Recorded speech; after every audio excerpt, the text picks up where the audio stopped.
Сәлем, қалдарыңыз қалай? Жаңа Бекзат екінші балам үйге келіп қалды, аяқ астынан дайын тамақ болмаған.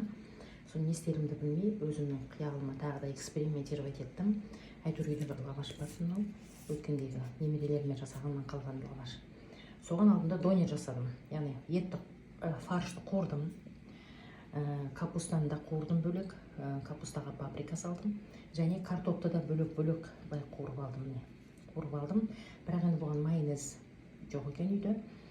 Осылай орап, қазір донер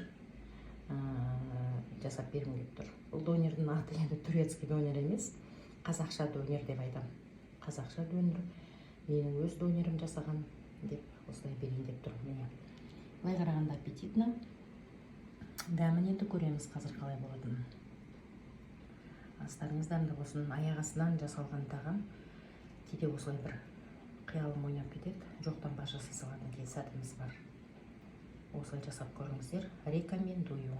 Топта міне былай жеке-жеке болдым. Әдемі аппетитно көрініп тұр. Мынаған былай салып жатырмын. Міне осылай.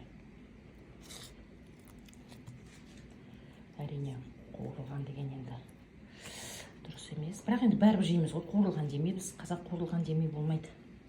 Ал мінекей осылай қорып алыңыздар. Бір ұзын донерді екіге бөлдім де қайтадан